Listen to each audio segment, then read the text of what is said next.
Hello everyone, welcome back to my channel. আজকের ভিডিওতে আমরা আলোচনা করব ফোর্থ সেমিস্টারের যারা ক্যালকাটা ইউনিভার্সিটির আন্ডারে রয়েছে তাদের সাজেশন।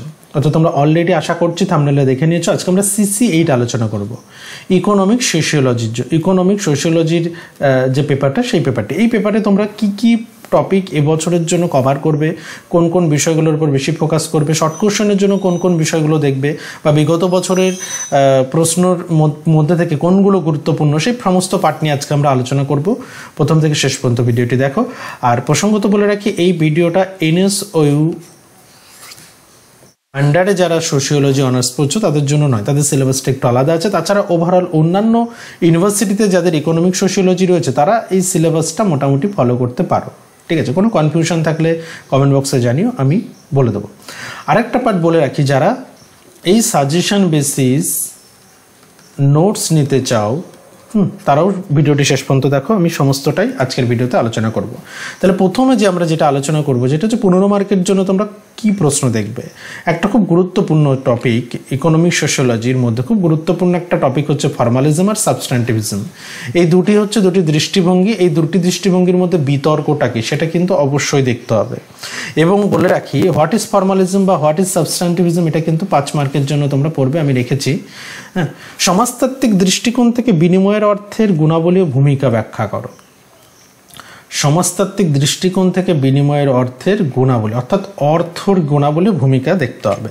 3 নম্বর, অর্থনৈতিক বিশ্বায়নের বিভিন্ন দিক। অর্থনৈতিক বিশ্বায়নের একটা ভাগ হচ্ছে ইকোনমিক গ্লোবালাইজেশন।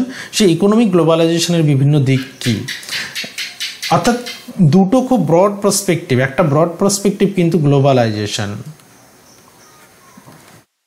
এই গ্লোবালাইজেশন সম্পর্কে, গ্লোবালাইজেশন থেকে কি পড়বে আমি বলে দেবো। প্রথমটায় একটা পার্ট আমি যদিও বলে দিলাম, অর্থনৈতিক বিশ্বায়ন। দ্বিতীয় যে পার্টটা এই বছরের জন্য আরেকটা গুরুত্বপূর্ণ প্রশ্ন, এটাকে স্টার মার্ক দিয়ে রাখলাম, নব অর্থনৈতিক সমাজতত্ত্বের প্রকৃতি সম্পর্কে লেখো, নিউ ইকোনমিক সোশিওলজি। যারা ইংলিশ মিডিয়ামে রয়েছে তাদেরকে বলে এটা ইকোনমিক গ্লোবালাইজেশন, আর নব অর্থনৈতিক সমাজতত্ত্ব হচ্ছে নিউ ইকোনমিক সোশিওলজি। ওকে, নেক্সট আসছি আমরা কার্ল পোলানি বর্ণিত 3 ধরনের বিনিময় ব্যবস্থা। কার্ল পোলানি এই বিনিময় ব্যবস্থার 3টি ধরনের কথা বলেছেন। তার মধ্যে একটি পার্ট হচ্ছে রেসিপ্রোসিটি। ঠিক আছে, পরে আমরা পড়বো রেসিপ্রোসিটি। তার মধ্যে একটি পার্ট হচ্ছে রেসিপ্রোসিটি। সেই রেসিপ্রোসিটির ভাগ আছে, সেটা কিন্তু আবার দেখতে হবে। পুঁজিবাদী উৎপাদন ব্যবস্থার প্রকৃতি বিশ্লেষণ করে। দেখো এখানে ক্যাপিটালিজম দেখতে হবে। সমাজতান্ত্রিক উৎপাদন, সোশ্যালিজম, সমাজতান্ত্রিক উৎপাদন ব্যবস্থার সঙ্গে পার্থক্য কি, বিশ্বায়ন কি সাম্প্রতিক জীবনে, বিশ্বায়ন কিভাবে প্রভাব বিস্তার করছে, অর্থাৎ প্রভাব বিস্তার করে আর কি। Actually what is globalisation. Okay, globalisation, এই গ্লোবালাইজেশনের পার্টটা কিন্তু দেখে রাখতে হবে। তারপর বিশ্বায়ন আর উন্নয়ন, এই দুটোর সঙ্গে, অর্থাৎ গ্লোবালাইজেশন এবং ডেভেলপমেন্ট, গ্লোবালাইজেশন অ্যান্ড ডেভেলপমেন্ট, এই দুটোর মধ্যে রিলেশন কি। এবং ডেভেলপিং যে কান্ট্রি, উন্নয়নশীল দেশ, ডেভেলপিং কান্ট্রি, ডেভেলপিং কান্ট্রির ওপর এই বিশ্বায়ন কি প্রভাব ফেলছে। দেখো, বিশ্বায়ন আর উন্নয়নের সঙ্গে একটা সম্পর্ক আছে, এটা 5 মার্কে আসতে পারে। আর যদি উন্নয়নশীল দেশের উপর কি প্রভাব ফেলছে সেটাও যদি আসে, তাহলে কিন্তু এটা আসবে 15 মার্কের।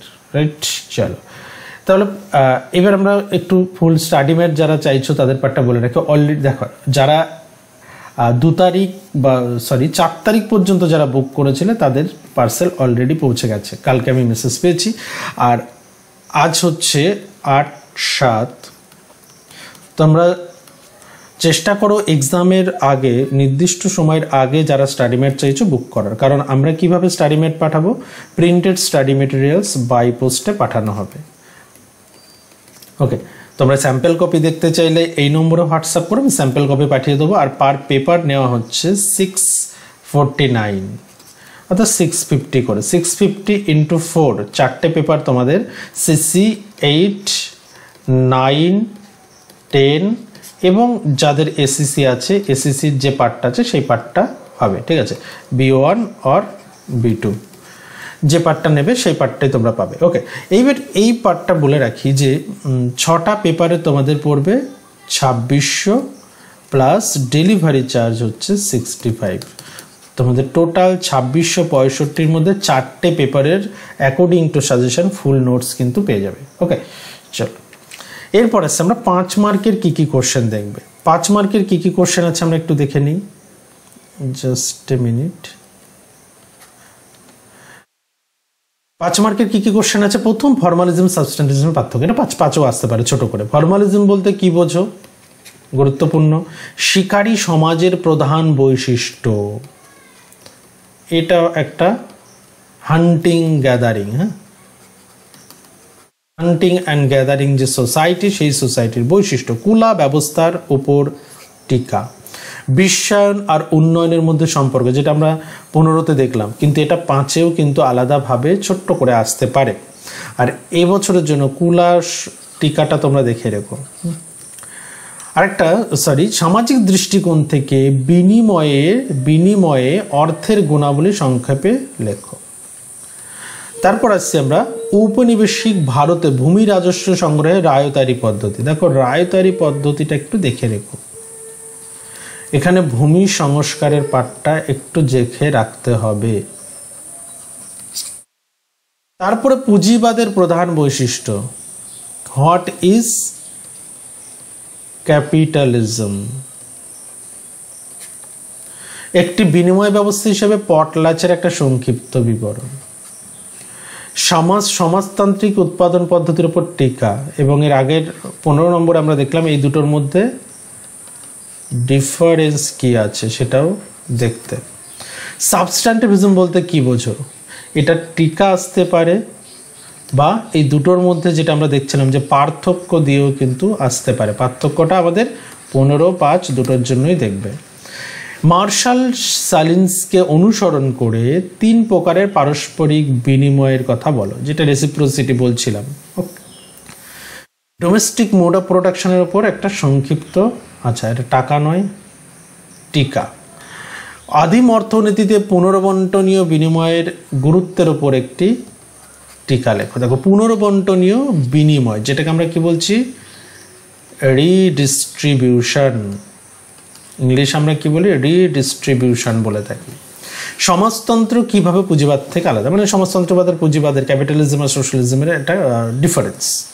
উন্নয়নশীল দেশগুলিতে মানব উন্নয়নের তাৎপর্য। মানব উন্নয়নকে আমরা কি বলি? এই টার্মটাকে আমরা বলি হিউম্যান ডেভেলপমেন্ট। হিউম্যান ডেভেলপমেন্টটা দেখে যাবে, হিউম্যান ডেভেলপমেন্টকে ছোট টিকা হিসেবে দেখবে। এরপর চলে আসছে আমরা শর্ট কোশ্চেন। শর্ট কোশ্চেনে বিগত বছরের যে প্রশ্নগুলো এসে দেখো, গ্রেট ট্রান্সফরমেশন বইটি কার লেখা? খুব গুরুত্বপূর্ণ বই। গিফট গ্রন্থটি কে লিখেছেন? এই গ্রন্থগুলো, একটা গ্রন্থ কিন্তু তোমাদের আসবেই। কোন বিখ্যাত নৃতত্ত্ববিদ আনুষ্ঠানিক বিনিময় প্রথা কুলা নিয়ে গবেষণা করেছিলেন এবং কোথায় করেছিলেন? আমি এই শর্ট প্রশ্ন নিয়ে একটা আলাদা ভিডিও রাখার চেষ্টা করছি। ওকে, জর্জ সিমেলের উপর অর্থের উপর একটা বই। দেখো, বইয়ের ওপর কিন্তু এই 5টা পার্ট এসছে। কে কবে চিরস্থায়ী বন্দোবস্ত প্রবর্তন করেন? স্যাপ এবং গ্যাটের পূর্ণ অর্থ কি? ইকোনমি অ্যান্ড সোসাইটি, ইম্পর্টেন্ট একটা বুক, কে লিখেছেন? বাজার বিনিময়ের সংজ্ঞা। সাবস্ট্যান্টিভিজমের প্রবর্তক কে? ঠিক আছে, এই দেখো এখানে কিন্তু খুব ডিরেক্ট কোশ্চেন, হ্যাঁ, মানে খুব সহজেই কিন্তু এগুলো মনে রাখা সম্ভব, এবং এগুলো থেকে কিন্তু কমন পাবে, আসবে। এসথেটিক মোড অফ প্রোডাকশনের সঙ্গে কে যুক্ত? যজমানি প্রথা নিয়ে কে গবেষণা চর্চা করেছিলেন? ট্রিপস অ্যান্ড IMF এর পুরো অর্থ কি? দেখো, একটা পুরো অর্থ দিচ্ছে, একটা ফুল ফর্ম পাচ্ছ, ফুল ফর্ম দিচ্ছে, একটা বুকস দিচ্ছে, তাই তো? দুটো কোশ্চেন এখান থেকে এইভাবে পাবেই। স্টোন এজ ইকোনমিক্স বইটি কে লেখেন? পারস্পরিকতার সংজ্ঞা দাও। অর্থের যে কোনো দুটি গুরুত্বপূর্ণ কাজ উল্লেখ করো। শিকার ও খাদ্য সংগ্রহকারী সমাজের যে কোনো দুটি বৈশিষ্ট্য, অর্থাৎ এখানে কিন্তু তোমরা পুঁজিবাদের বৈশিষ্ট্য দেখবে, পুঁজিবাদের বৈশিষ্ট্য দেখবে। হ্যাঁ, তারপর এখানে রেসিপ্রোসিটির যে পারস্পরিকতার সংজ্ঞা এবং তার দুটো বৈশিষ্ট্য দেখে রাখতে হবে। বা নিউ ইকোনমিক সোশিওলজি বলতে কি বুঝি, এই পার্টগুলো পাশাপাশি কিন্তু আমাদের দেখে রাখা প্রয়োজন, যেগুলো আমাদের সিলেবাসে রয়েছে। আরেকটা হচ্ছে জমিদারি প্রথা কে কখন চালু করেন? এই হচ্ছে মোটামুটি আমরা 18টা শর্ট কোশ্চেন বললাম। দেখো, কুলের আনুষ্ঠানিক বিনিময় অধ্যয়ন কে করেছিলেন, কোন প্রাক্তন নৃবিজ্ঞানী এবং কোথায় করেছিলেন, যেটা আমরা আগেও বললাম, কুলা এক্সচেঞ্জ। ঠিক আছে, কুলা এক্সচেঞ্জ। তাহলে এগুলোর উপর বেস করে আমি মোটামুটি 20টা শর্ট কোশ্চেন বললাম, এইগুলো দেখো। আর প্যারালালি যে বড় প্রশ্নগুলো বললাম সেগুলোর সঙ্গেই কিন্তু অনেক ছোট প্রশ্ন তোমাদের তৈরি হয়ে যাবে। তো আশা করছি তোমরা এর উপর বেস করে এক্সাম দিতে পারবে। পরবর্তী ভিডিওতে আমরা CC9 আলোচনা করব। আজকের ভিডিও এখানেই শেষ করছি। শেষ করার আগে আরেকবার বলছি, যারা আমার ভিডিও থেকে বিগত বছরগুলোতে হেল্প পেয়েছো, যারা বিশেষ করে একদম ফার্স্ট সেম থেকে অনেকেই আছো আমার এই চ্যানেলটাকে ফলো করছো, তোমাদের এখন 4th সেমিস্টার। তো সেই 4th সেমিস্টারে তোমরা আশা করছি সাজেশনটা কেমন কমন আসে না আসে তোমরা মোটামুটি রিভিউ দিতে পারবে ভালো। তো যদি তোমরা অ্যাকচুয়ালি হেল্পফুল হও চ্যানেলটিতে, তাহলে চ্যানেলের মেম্বারশিপ নিয়ে নিও মাত্র 29 টাকার বিনিময়ে। চ্যানেলের পাশে থাকার জন্য, ইনফ্রাস্ট্রাকচার ডেভেলপমেন্টের জন্য আমি চ্যানেলের পাশে থেকে তোমাদের এই মেম্বারশিপটা নেওয়ার কথা বলছি। তার বিনিময়ে আমি তোমাদেরকে যেমনভাবে সাহায্য করে যাচ্ছি, সাহায্যটা যাতে করে যেতে পারি, কন্টিনিউ যাতে চ্যানেলটাকে চালিয়ে যেতে পারি, সেই কারণে তোমাদের এই মেম্বারশিপটা নেওয়ার কথা বলছি। আরেকটা পার্ট, যারা স্টাডি ম্যাট চাইছো তারাও স্টাডি ম্যাট খুব দ্রুত বুক করো, কারণ পরীক্ষার খুব বেশি দেরি নেই। আমরা পরবর্তী যে সেই সাজেশানগুলো অলরেডি যারা স্টাডি ম্যাট নিয়েছে তাদেরকে পাঠিয়ে দিয়েছি। তো সেক্ষেত্রে স্টাডি ম্যাটের সঙ্গে সঙ্গে তোমরা আগে থেকে সাজেশান পেয়ে যাচ্ছ, তার উপর বেস করে কিন্তু তোমরা প্রিপারেশানও নিতে পারবে। কারণ ভিডিও করে সেটাকে আপলোড করতে একটা সময়ের ব্যাপার, সেটা সময় লাগে। তো যারা ব্যাচে রয়েছে, যারা পেইড ব্যাচে রয়েছে, তাদেরকেও আমি অলরেডি সাজেশান দিয়ে দিয়েছি সমস্ত পেপারেরই। ঠিক আছে, তো সেটাই বিষয় যে তোমরা বিশেষ করে যারা স্টাডি ম্যাট চাইছো তারা অবশ্যই কিন্তু তোমরা নিচের দেওয়া ফোন নম্বরে যোগাযোগ করে নিও। ওকে, দেখা হচ্ছে খুব শীঘ্রই পরের ভিডিওতে CC9-এ।